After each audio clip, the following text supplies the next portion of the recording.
never chosen, and this always happens, I'm never chosen, like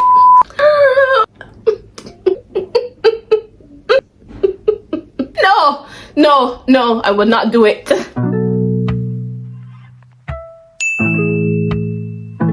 Hello and welcome back to my channel, Vamps, and if you're new, welcome. My name is Erica. As you guys have seen, we did a commentary on Ultimatum Queer Love last month, and I'm here to get into the hot mess of Too Hot to Handle season 5. Can y'all believe we are actually on season 5? Like, I feel like this show just started, but nonetheless, we are here to talk about the mess. So as you guys know, they have a male and female cast varying from the US, UK. Usually they have like people from Australia. I think they've had somebody from New Zealand before. So a quick rundown of the cast. There's Courtney, Hannah, Megan, Christine, and Elise.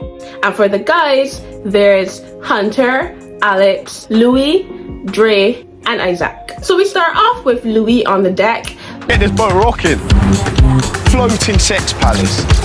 Like you guys know, they usually try to trick people into coming on the show because when people hear it's too hot to handle, they're just like, yeah, no, I'm not signing up for that. I want to have a weekend, maybe 2 weeks of debauchery, drinking, partying. They don't want to be on Too Hot to Handle, so they usually trick the contestants into thinking they're on a different show.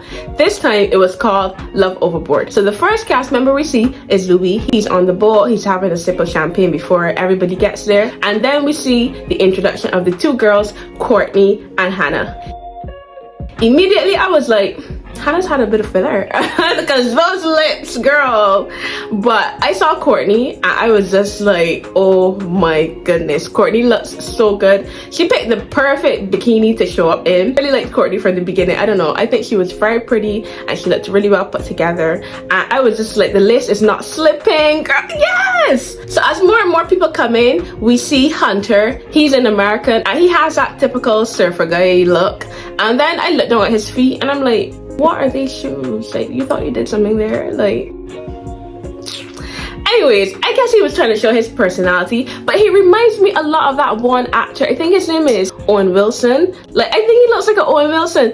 Initially, Louis was saying he was feeling Hannah and he really liked her gold outfit. I think Louis was just like intrigued by how like sparkly she was. I don't really think Louis was into her that much, because when Christine came out, Christine comes out with her big afro.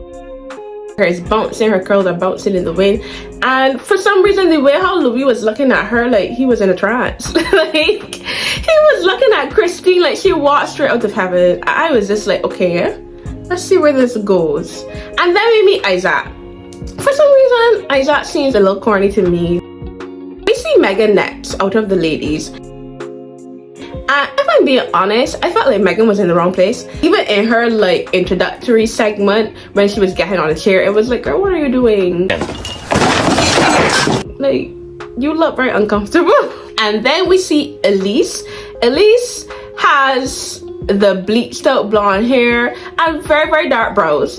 And for some reason, all of the guys are just like drawn to her, and I was just like, I don't know, like Elise was not doing it for me. I was just like, her hair looks very odd. One thing about these dating shows is like, as much as I like to watch them, I still like to see like a bit of a diverse cast, because we had Dre, he was like the dark skinned guy representation on the show. We have Courtney kind of falls in the middle to me. I don't really think she's like that dark. We have Christine is also black, but she's like light skinned. I just felt like this cast wasn't really as diverse as other seasons. Like, we've had like Asian people before, we've had like people that just had different body types as well. So I thought that that was what they were gonna do for like the 5th season. So eventually the captain comes out and he explains to them that this is for hot singles ready to have some fun on the cruise, and everybody is pumped, and then they start to sail away.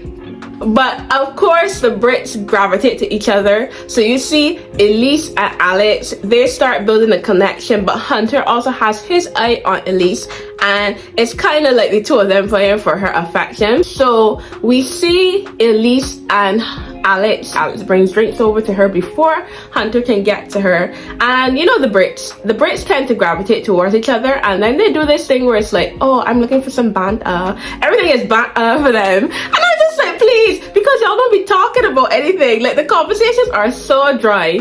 It will probably be like a little joke here. It's never anything to make me go like, oh, this is cute. And I think one of the reasons why I didn't really take to some of the guys this season is because none of them seemed like, none of them had any game. Like, Alex was trying to flirt and he brought up Elise's brows. No, it's just like, okay. I just also want to say her brows are wild. Her brows are really, really wild. And then we see Louis. Louis is the pick of the girls. Like, everybody likes Louis.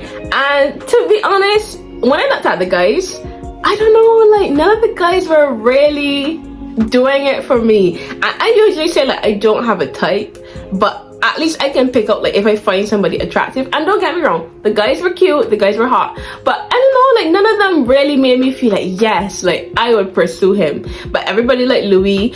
I don't know what was going on with his little finger claws up there. I feel like he should have, like, spaced them up a bit. They looked a bit flat. But all the girls wanted their chance with Louis. And you see Megan makes the first move. Megan goes up to him very confidently. They have a little chat. And by the end of their chat, he tells Megan that he's gonna spend the night in her bed. And then eventually she's like, oh, I'm gonna have a date. Then the next girl to throw her hat in the ring for Louis is Christine. They have a good chat. They actually get quite flirty and very touchy. I was just like, is this okay to be showing? But by the end of it, he actually tells her he's gonna spend the night in her bed as well. So that's 2 for 2 with Louis. And that's where we see Hannah sliding. Hannah makes her move on Louis, and I don't know, the filler and the butt had him going. He was like, okay, yeah, I like Hannah. And next minute they're having massages and stuff, and I'm like, poor Megan, she's out the door. So we see Hunter finally get a chance to talk to Elise, and I mean, it's working. He's getting in there, and they start to pair off. But during this time, like, there was a scene where Hannah and Elise were in, like, I think it was a jacuzzi, and they were talking, and somebody comes over to them, and I'm like, why am I shipping Hannah and Elise though? Like, why would this make a more compelling story than these other couples?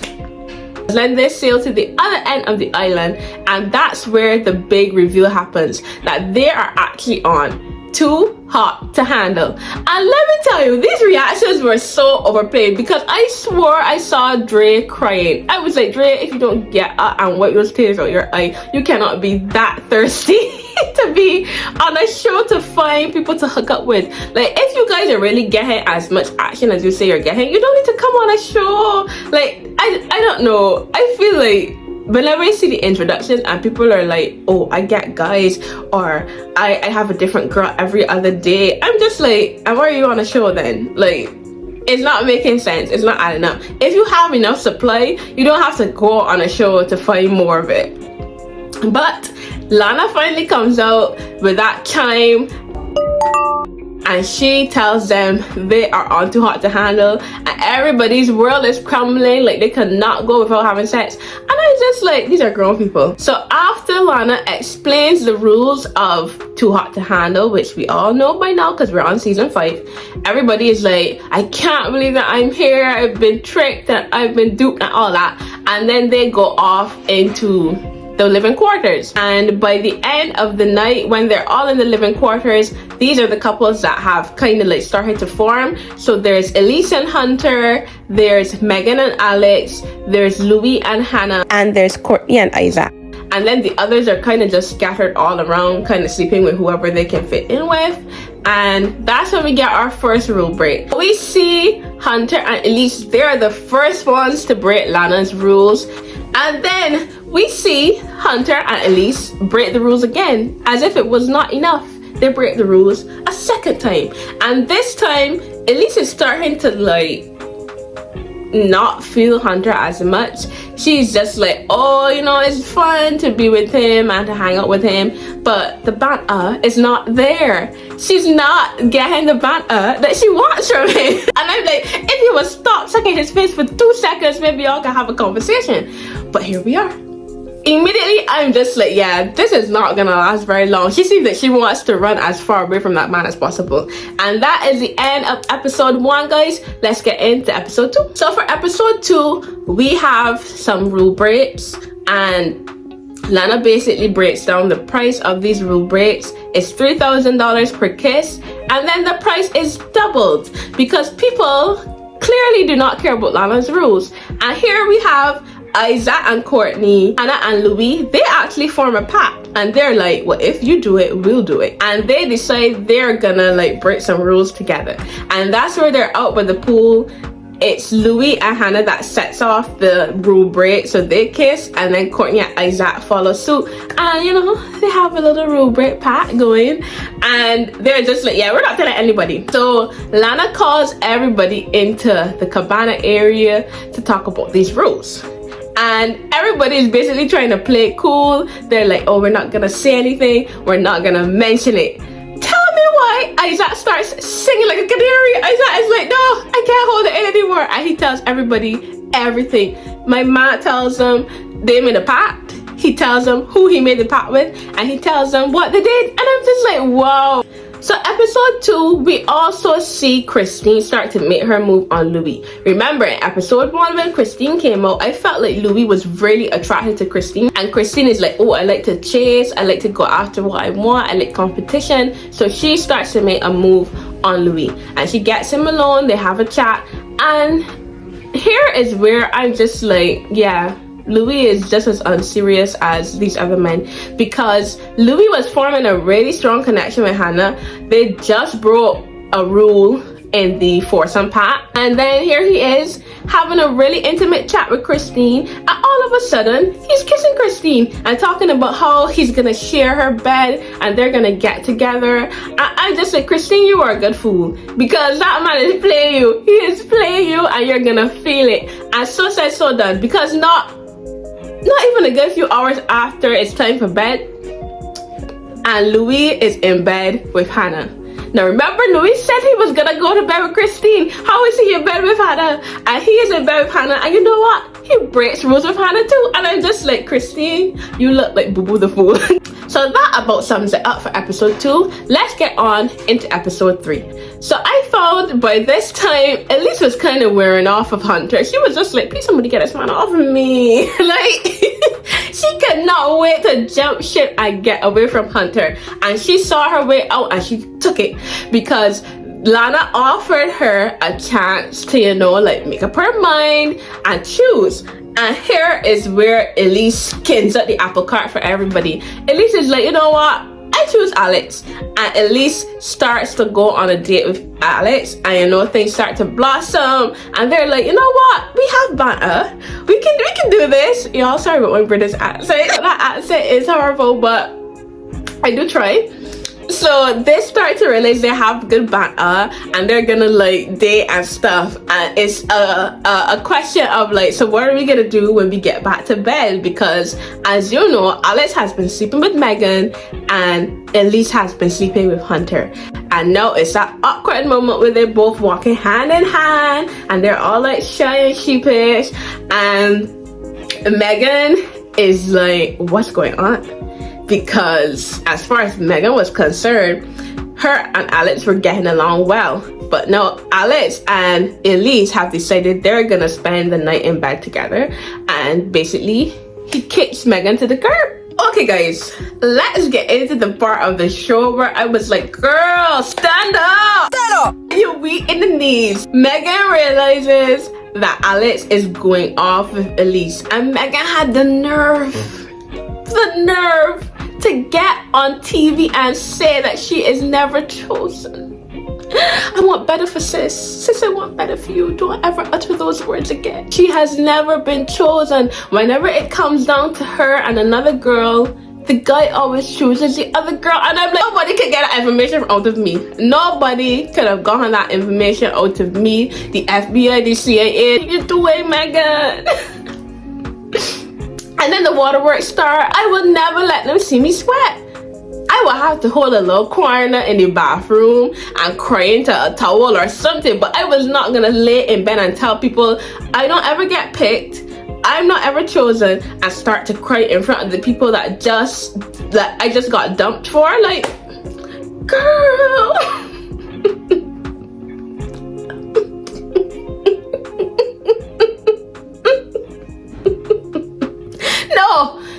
No, I will not do it. I will not do it. My producer will have to tell me this is gonna make good TV and you're gonna get paid 10K more if you cry in front of these people. But no, I would not do it. So Alex finally realizes that he hurts Megan, and he's just like, oh, I'm sorry, but I have to go with the person that like I really feel a genuine connection with. And I'm just like, you're gonna save that apology because you're not making this any better. So we get Lana calling everybody again to tell them some rules have been broken. And we know who these rules have been broken by, because Louis and Christine have kissed, Louis and Hannah have kissed and share the bed together. But what Hannah doesn't know is that Louis was promising Christine that he was gonna share Christine's bed and he was gonna basically kick Hannah to the curb. So when Hannah finds out that Louis had broken a rule with Christine, she's just like, you know what, I'm good off of you though, like I can find better and I am going to pursue others. And Louis is just like, okay, I'm cool with her doing that because, you know, like you gotta fend for yourself basically. And I just felt like Louis such a dog. Like, Christine, what do you see in Louis? Like, he's a dog, girl. Christine is fine to have Louis to herself now, but she's also like, the way how he did Hannah is how he could do me though. And Courtney also mentions this, that perfect saying of like, if somebody cheats with you, when y'all get together, they're probably going to cheat on you. And like that raised alarms in Christine's head. And I was just like, you better keep a close eye on that one, girl, because he's a dog. Now we get into episode 4, and here is where things are really shaking up, because episode 4 we finally get our first proper workshop. That's where it's a workshop about like self-sabotaging and like the things you feel about yourself that kind of hinder you in relationships. And a few of them said like insecurity, some people said they have trust issues. Like Courtney said that she felt like she falls too hard and too fast, and like she falls in love with somebody really quickly because they're nice, and then she finds out like that they're not a good person and that they don't actually genuinely care about her. And she drops a bomb that she's been married. Like, she just slipped that in so casually. I was like, huh? She said what? She said she's been married and she was cheated on, and it was like the hardest like heartbreak she ever had to go through, and you know, like she doesn't really want to go back to that and stuff like that. And I was like, okay, I did not see this coming from Courtney. But she felt like her and Isaac were really making a good connection after the workshop. And some of the other couples felt like they were building something stronger, like Louis and Christine. And then we find out that Courtney and Isaac actually broke some rules. They broke a rule after the workshop because things were so romantic and they were so intimate with each other that they just had to break a rule. And Lana tells the group this, and surprisingly the group is like, yeah, that's fine, girl. Like, y'all been good and solid from the beginning of this. So everybody is supportive of this, and they're like, this is a way for y'all to grow your connection, and we're cool. I just want to say though, every time somebody black comes on this show, they're always like, the money, the money, the money. And it kind of isn't a good look too, because after the first season where they divided up the money amongst the cast, they stopped doing that, and they really awarded just like one person who they felt deserved the money because of their growth. And I didn't really think that was fair, because they would usually give the person that did the most to break the rules, who spent the most money, would ultimately be the person that wins in the end. And that doesn't really show growth. It just feels like they were rewarding people for bad behavior. And like whenever you're hyper fixated on like the price pot, you never get any of that money to be honest. And I feel like Dre is like teetering down that path where it's like you're so focused on the money, you're not even building a connection. Because I have yet to see Dre talk to any of the women there. Whenever he goes to bed, there's another guy that like shares the bed with him. Like, he's not really forming any connections, and I'm kind of wondering like if he's gonna get sent home, because we see people that like don't tend to make any romantic connection, they end up getting sent off the retreat. So I'm like worried for Dre, because he's trying to be Lana's like little surveillance, and it might not work out in his favor. So episode 4 now, we see Lana drop a big bomb. Lana is bringing 2 new castmates, and it's 1 lady and 1 guy. So Lana is just like, we're gonna send 2 people who are already in couples on dates to test the strength of their relationships. And Christine is like, oh, if you come for my man, girl, we're gonna have a problem. Girl, ain't nobody want that cheating man. Nobody want that dusty man. You can have him. Like, ain't nobody want Louis. I'm sorry, but Louis just was not doing it for me this entire season. I do not see the appeal in you, Louis. I just don't. So the first new addition to the cast is Yasmin. She's like Latina, and she picks Isaac to go on the date with her. Isaac is her type, and then we find out that she's Isaac's type because he likes Hispanic women, he likes Latina women. Talking about, oh, Courtney doesn't have anything to worry about, I'm gonna be 1000% good. Oh, please. Anyways, and then we see on the guy's side, we see Trey come in and he picks Christine. He says he likes girls with like natural hair, the curls, all that, and he really likes Christine. To me, Trey seemed very corny. Like, his introduction was not doing nothing for me. He looked like he was saying things that he don't even believe, and he was contradicting himself too. But anyways, he goes on a date with Christine and Isaac goes on a date with Yasmin. During the date, Isaac is all like, you know, tell me about yourself. Yasmin speaks a bit of Spanish, and immediately he's turned on. A very unserious man. Like, that was not even nothing. The girl tell you that you look like a frog. And he was eating it up. He was just like, ooh, sexy. The girl was like, you're feeling like a dead frog. I knew she meant it jokingly, but I felt like he took that to heart. Then Yasmin says she's actually a Pisces. I just know sometimes as a Pisces. I just know. And I just knew Yasmin was not going to be any good.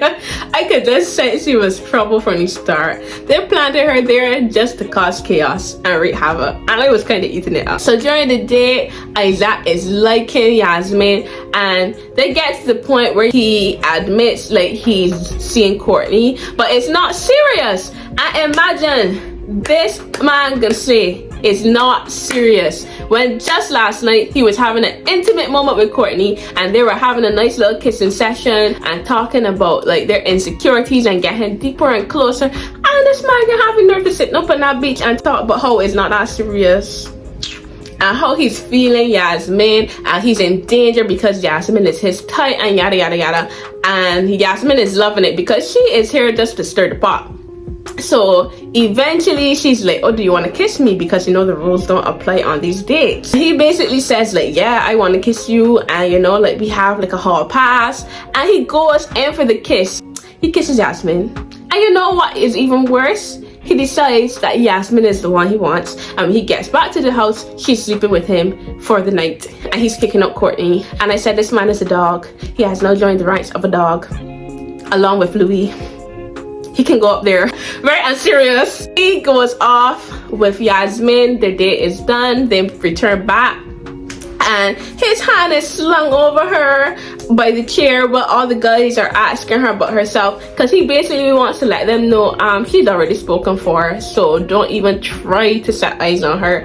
And Courtney and the other girls, they can see what's happening from over in the distance, and I could just see Courtney's heart sinking, and I'm just like, I really felt bad for her because she was now opening up to him, and for him to just like move on like that, I was like, girl, these men will embarrass you. They will embarrass you so badly. So I felt for Courtney. So on Christine's date with Corny Trey, like they're just getting to know each other. He's talking about what he likes and basically describing Christine, and like, I'm going to sleep because they ain't doing nothing for me. But during the day, Christine is like, oh, like the rules don't apply here, and he's just like, yeah, I know, do you want to break the rules? And we get a cutaway scene, and then we see them returning to the villa, and all the girls are like, ooh, new meat, fresh meat. And I just like, Trey really doesn't do anything for me. I'm sorry. Not that he's not attractive, but maybe I just need to see more of his personality, and then I'll get a sense for him. But right now, Trey doesn't do anything for me. So Christine is sitting next to Trey, and their body language is giving off like they don't really vibe like that. and everybody's like, so did you break rules? Did you break rules? And that's where the episode ends off, with that cliffhanger. We do not know if Trey and Christine have done anything, but the guys were killing me at the end of this episode, because all the guys were like over the seats trying to see what was happening, and at one point Louis was like, I don't care anymore, I need to know what's happening, and Louis blatantly was just staring daggers over there. It was so funny. But I think episode 4 was probably one of the most interesting ones, because that's where we got like the new additions and things got shaken up. We saw like Megan was losing it, like everybody was losing it in episode 4, and I really liked it. So that's where I'm gonna leave off my review for Too Hot to Handle season 5 episodes 1 to 4. Join me again for the next batch of episodes. So if you enjoy my commentary videos, don't forget to like and subscribe, join the Vamp Squad guys, and come back for more of my commentary on Too Hot to Handle. We're barely scratching the surface, guys. Barely scratching the surface.